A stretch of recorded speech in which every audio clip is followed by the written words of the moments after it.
promise of a woman. Oh, to say, with the first ever Lydia Jasmine live concert, first born, Atansi Wako.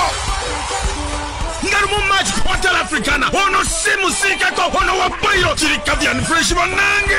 Okwinga shinje mtwale bili, vyapi mtwale tano. Emeze ya milioni 3. Ndabili match alikagadi muchisawe. Atenga 3 match aliku Colping Hotel Hoima. Omtwale kumune vyapi mtwale bili wona. Omwana yimbe bisoje na bimere goosebumps. Waktoka sendongo hit to hit. Morete biwala. Be first born. Ebiwaza defisi wako. Bibebi otabade. Nabi. Mkuwanja. Mveni na okapesa. Biwagidwa Skype in tours and travel. Sprite. Radiant. God Best Entertainment. NBS. Sanyuka TV. Capital FM. Papa Sport. Eurofon.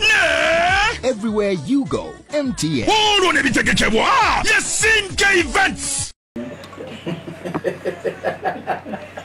Na ya why nkulabye nga toyina mirembe ewa naka Jasmine kali wano nkulaba nga byokola tokyabitegeera ngamba Nec wano watuse yavudde ku njegere za Goliath yakuba aliyakuba Goliath aga sanje bitukuba biti aga yaliyakuba Goliath mbu yamukuba jinje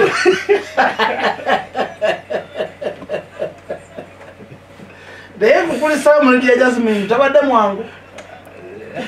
Nanzo okulaba Nec ayambadde empale ya jini naye nga omugole ogubeera mu nsawo teguva nembuuza musawo gukola muki. Kubadde gukola muki. Sibale ku sente zange ziri mu nsawo zibali. Sibale ku sente zange. Naye atajja mu Lydia mushira Lydia Jasmine ogenda fiirwa. Badde ono asina bigambo era olwa mpeza sene nga esimu nanga wakoze tewakoze konze mwena. Mande umuduzo zeruka ogambotya oyo mande umuduzo zeruka amayo kubona Nec anyo kujuisi mwana olimba yapa ndo mufaliso inji mukaga amfiro dinawo ne cyane bidufune buruke kujja nange mupe mufaliso agiye gukuwa mpeyo ate na mifaliso mukaga kumukaga ate oli cyayira cyakuwa ampe mabo mukati wa mangamba febwa wende ko tugena mu March katuba tugenda yo sifuddeyo mami poli ni jali ngasirise nyuma mami poli ni jali nakuzino ndawa posting omwana mpeni yazadde muzukuluwe muzukuluwe mami yazadde mami poli ni mbadde manyi wazadde era madenza no kugamba ndi kulika era webale nyonga manyi naye banga eti muzukulu ne ngamba okay bafanagana bafanagana ngamba poli yazadde era mbadde sawa zinatero kutuma comment bagita adechero eriwa enesirike ebintu ebweru DHL era kwe madenge nokuga tusobola okusindika ku byenda bimutuuka ku naye mwana gwe era mbaja tumusindikire mu point mate ndi kusina sizo ndaba tonzijukiza nyenze mu short koza CDS muri musamu njibaze era ali kamera zo kubuka kuterako Rainy agambye nebyana mwe adresse ni muko Nec bwo wakana ko tuna noga nti kuba mukama bya yaka tonda ebintu bya tawa balabi yakaiwa owaye tubone tushali kumboza ndio yali kumboza Uganda bitu bigena maso mugwanga mugwanga Uganda ku street siza fe Uganda bingi bigenda maso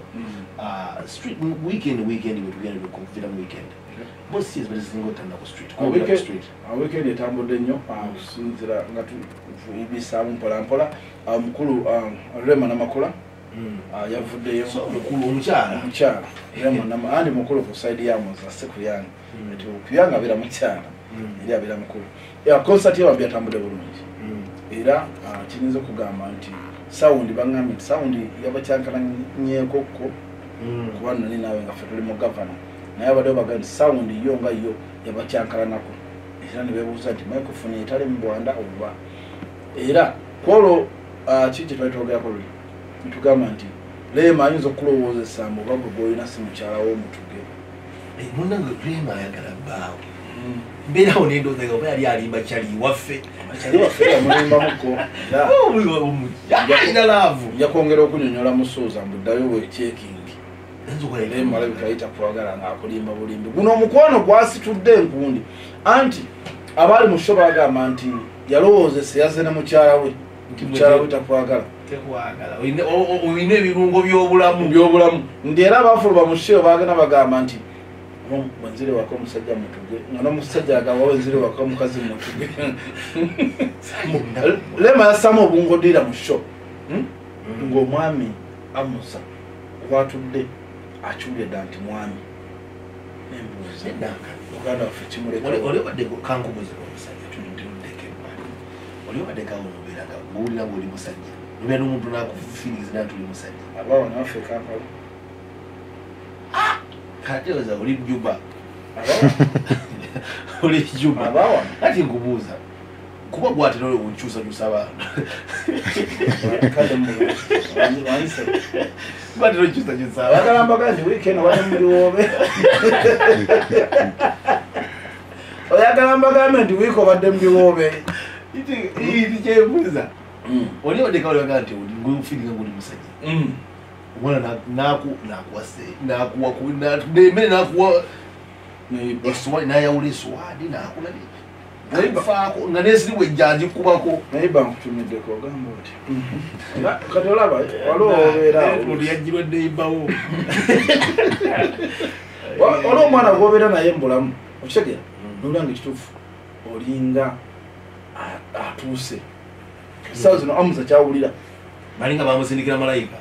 era olumu yerabira mu kibonaga obandileka malayika asimu naye musozi owaluli yagamba tusabira kati ejo galbiro tutusasira anti kanakano omukwano gukala gamuza bangere kyadde ku konsati obadde ki kalina omukwano bange kalina bwe kakutte amuza nebadde bamulagira ku screen wabadde ali eri backstage amuza mwana yagenze nagira screen bwati nga abantu bamulaba naye ngaekiri eri bagira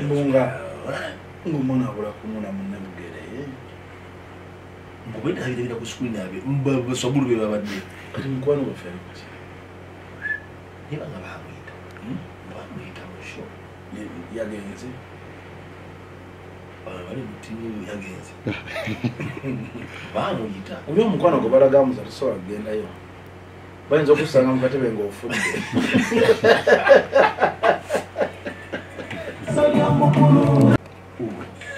era agamba nti ojjukira kala kayimba ke keyayimba keyofuzi agamba muzeeyi okoye wummula akayimba kweyaga nti babisabe bamukwata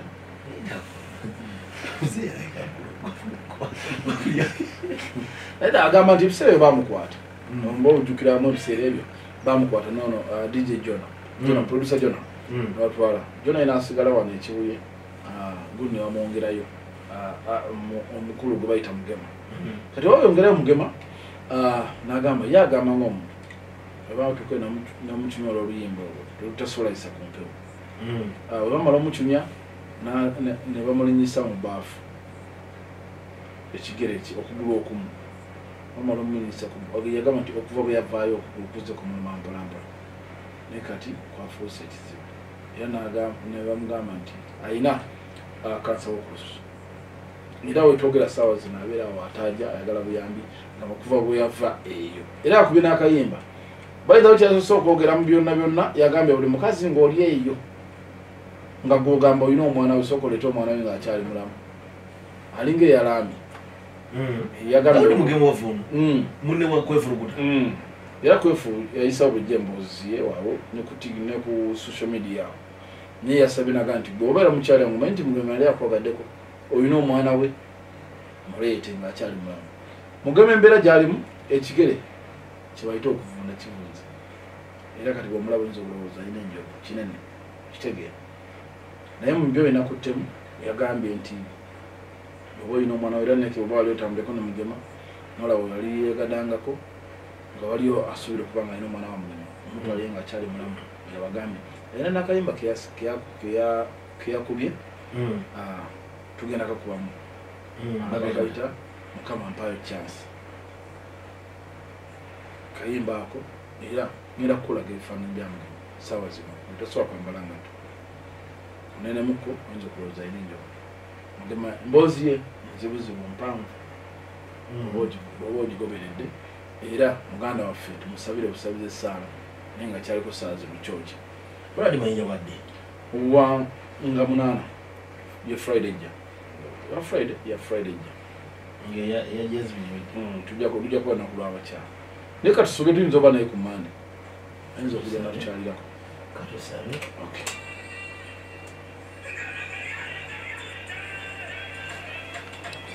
Namala mbifuza. Abasajja kayimba. Zamusajja muyimbi nnyo. Kingana mwenda katonyeza bbiri zibyeze femwaji. Mandu sobanga meti yayi kyekoze ew'omukyala Rema Namakula nti yayimbye n'ennyenya ne zikukumuka.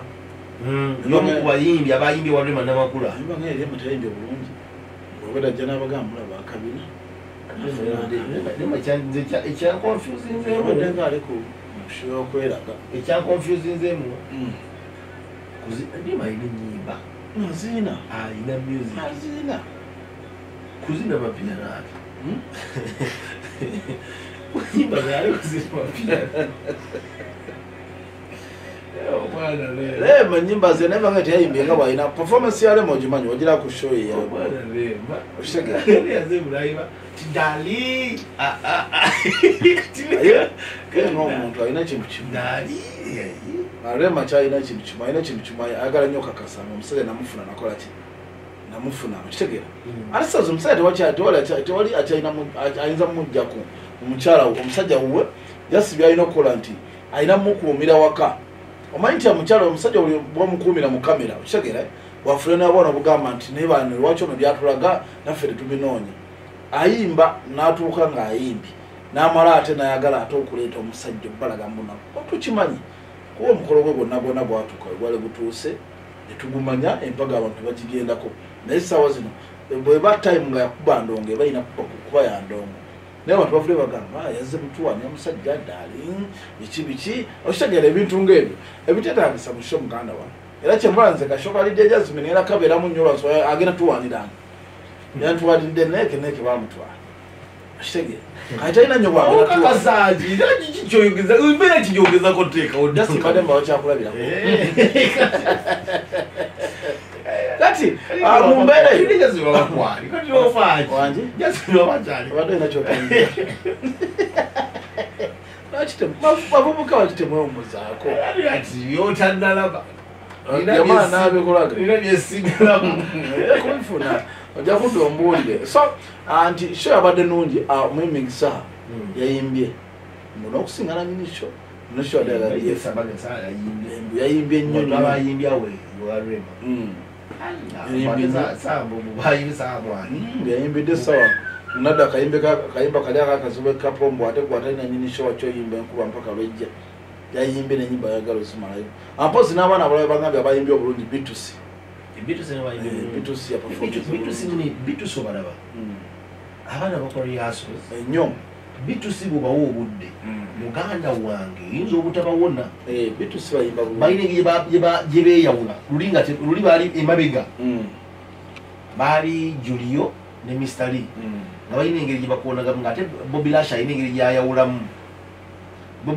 gyayawulamu kati Mr. Lee ne Julio baali balina engeri edda balina engeri gye beetomeramuko naye ennaku zino bitusi bakola rehearsals bitusi buli omu omulaba nga ali muleeniye ez'amaanyi abaana bamulaba nga ali muleeniye bitusi eyo era bitusi ndoza bagambye mwezi gwakutaano yagwakutaano bagenda kuba ne concert gwakutaano obwo bwabwe enaku zomuzza mu 18 bagenda kuba ne concert naye abangambe nti omuntu akolabo zonna abayimbye bulungi ne banganye Rema kolabo ya Rema ne Chris Evans yaboya abantu Rema mu Chris Evans ayina engeri binabe mulungi janguwaze mbo abantu badose ne bebo bagambe yo singa Rema badasobola kolabo yani baita performing nga najireka mbo sawa acha abantu bakikola ekintu kyemmanyi kyendaba Rema ba na feeling of Chris Evans simanyi man kati Rema ayagala nnyo obwana kati nga bulawo bitusi ayagala nnyo buchudule owa energy eno nderi Chris Evans gyali ebintu bya simple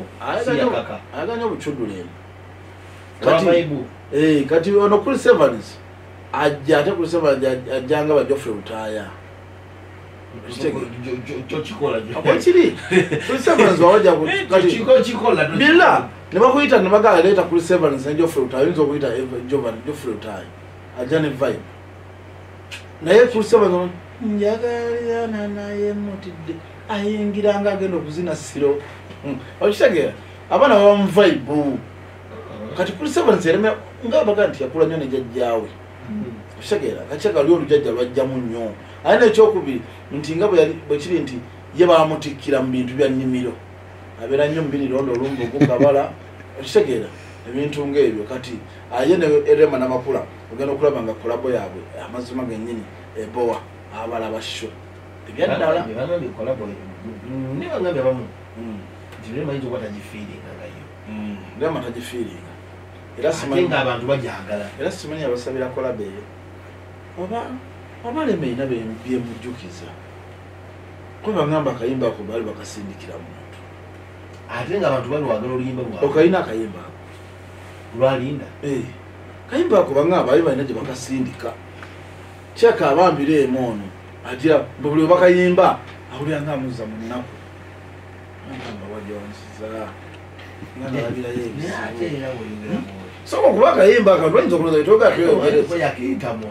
akayimba kayinza okuba kamutamatama gaye wabeerawo oli bwakakuba alowooza kayimba kiyimba ekyo naye nga talina kyakukola abantu bakaagala kuba kaali kakabi baiza mukolabo zonna Rema zaalina akayimba kaali kamaanyi negutujja omu ku buyimba tugamba nti obuyimba obwali bwakabi kati Rema kayinza okuba akayimba kalina bimukамujjukiza baana nga akayimba tayagala kati nga kuli Severance olwajja musajja akayimba ayagala ayagala Rema kuli Severance bakayimba nga Rema azimbizaamu awulira nga ayimba sitamina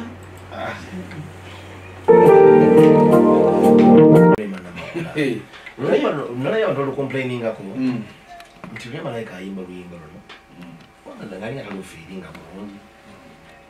akayimba kalina bikamujjukiza akayimba ako akayimbira misere mu sukulu bwe yayita Ivory Coast nate alina kasimbi muyemba ate mwonna ajja buyimba bugattagatta ate matugenda okwetegereza ayimba nnyo obuyimba bungi nga buyimbira mukulu musozi nti akayimba ako ebiseera mukulu tava Mali tava Ivory Coast tava mu America tava Canada tava okitegeera ng'akyalina ng'akyali ku akyalina eri endongo ekyali waggulu nnyo nga aba yakatuuka e Kampala mu dakiika enkeera aba alina okugenda e Sweden simanyi aba yakakomawo nga alina okugenda mu America k'omukulu oba tukoze tutyo manyi kuli Severance omuwandiisi mulungi ne bagamba Rema nti aba bakayimba kawonakolana kuli Severance tabu era omukulu n'amaala amukubira endongo ne bajja ne bakakola naye Evans omulungi labo tunakolabo za Evans ezisinga zikola nnyo amakulu abayimbi abo bakakyala bazifunamu akayimba bw'amala omukubira ako ndowooza musuza n'akawe namuga naye wayi wankubyemu akayimba n'amugamba naye munaye obudde bw'otampa olowooza nze ndiki Rema kinyinza okugamba kiri ekintu kimu sirina budde bw'ogamba naye musimu n'amukuba siri muyembe okitegeera yamukuba akalala awo amaliriza lowooza Rema nga avuddeyo mu ddwaliro musawo amaze omukibira buno obulwadde bwanga babiyita batya Dr. Musa obulwadde bwejjanja Jaina babiyita ndeka Jaina awo yakuza mubukugu lowooza bamala omukebera bulungi omusawo amukebera bulungi n'agamba nze sifaayo ne wabanga dokita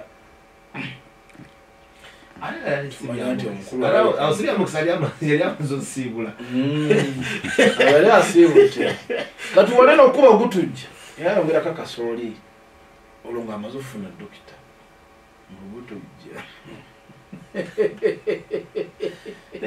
abakyala warning bazikuwa nti warning bazikuwaka akuwa warning era Rema yawakenza warning nyingi akuwa gundi Kenza aleka mu kibiina yasembanga teyasoma mangu sigino za mukulu mbungenda yazitege sigino pa tutukizawuka okanena okyali bwange n'ebintu byenda nti omuntu akuwa naffe nga basajja nakati omuwala omuwasigino n'omugana nti naye nkukooye kisoboka toddamu okukola kintu kino era talina password mu simu n'ogiteekamu samu alo samu yakinkuba omuyaya yalina ensonga ze nga bwatuuka ewaka ekinguma samu kyakapa mukyala wajja bino byemujjanga munyoddemu ngalo zonna zikebera nga alaba omukulu talina sigino eno letombipinga ndi kumpiwa nakira nagenda omusajja nawa ekinkumu kye kyaki kalimu abali mu kadirisa agenda okulaba omusajja anoonya pusi ngirabika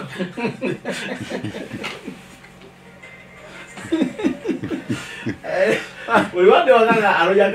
kapa jina vile ajetira ebisoseji kapa ulumula bakonge sembe bamukubira simu mbo kapa bagitomere muko bagizidinyeri nga password ya kapa tayino gifuna omulala nga watuuke waka password ayinayingira mu kinabiro najjayo gundi password wama wangi alaikum salam kale papa naye maama obukyo bunyumira nnyo obuki eyaleero anti nange oluyimba onagenda nendulaba ng'agenze ew'omusawo mukebere ate bagenda okukebera nga si bulwadde ekyetaagisa kumupisiza budde Abdullah waya baji wanyi kale muganda wafe saka tabatebuyembe ogamba otya tuli obwedda akwezi wano naye maama ng'enkuba etunya ng'osobola okutumbula ku leediyo enkuba etotonye wamwe wokka n'ekampala ono etonye olwo netransforma nebiwona emmenya nnyo naye kati era bitegeeze nkakkanamuko neŋŋamba kamala okubanga onyako mwebale tuweereza naye bamma akayimba omuntu yali mu mundu webate bwebebuzabuza yayita eno naye ng'ali ku kirala yali kuki waliwo okubuuza ekize nisimanyi alibuuza omwana mbe yali kukyakubirewo ekigambo ng'oli manyi kyoligamba abawuliriza naye nga nkutumiddeko enule bodaboda makindi pakarasti ogamba otya ndabira Ana Robert Semyalo ne maama Mebo bagenda nti mbatumiddeko be bali kuba ku mandiso bali bakyali be awa bodaboda bamukubira nga abantu twakuwulidde ku mandiso bagenda tibatumiddeko maama Mebo ne Semyalo ne Ana ogenda abasajja babiri n'abakazi babiri Ana Robert Semyalo y'omu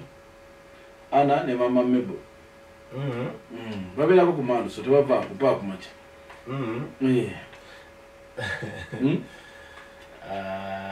Yasin K promoter big up noso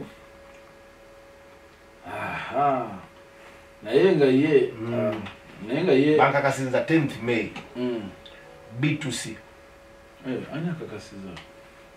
bankakasinza gukyoba omanya 10th May B2C eno kankakasinza eno kakwali nkakasinza ngamye nga 10 bajja kuwanoza ku B2C ate babafe wano wakaawo bafe wano wakaawo ku mandiso era obulango ojja kulaba nga buyisi wali mukyala Wini nga babutaddeyo mu ofiisi tulinze bulango ffe aba B2C mulete obulango no ku mandiso nesunze kayimba kaabwe ne bitu ne Rema gutujja Rema aba akayimba bamuvibe nnyo Rema bambyagala abaana bantu Rema ndoza abayimbi bakwatagana n'ab'ennaku zino bangamba abaagala nnyo abayimbi bakwatagana n'ab'ennaku zino ndoza group ya B2C naye bamutuufu naye mukulu yasooka bawalana naye mbadde Yasini tukusaba kwata mu concert ya gundi kwata mu concert ya B2C kwata Yasini yayinza ogitukwatiramu bulungi Yasini promoter lwaki si Keti Keti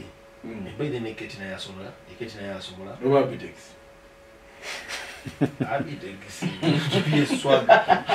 swaga Abitex mu Abitex alina kutegeka bamazi aswalukaga kazibwe kapo amiri sengendo nekakumirizi Abitex nazaga mu gavula ega sibo nene ulo yega gavula yoba kikadde akufuwa yafuwa akufuwa sebo Robin Mike alisa tukole yangambye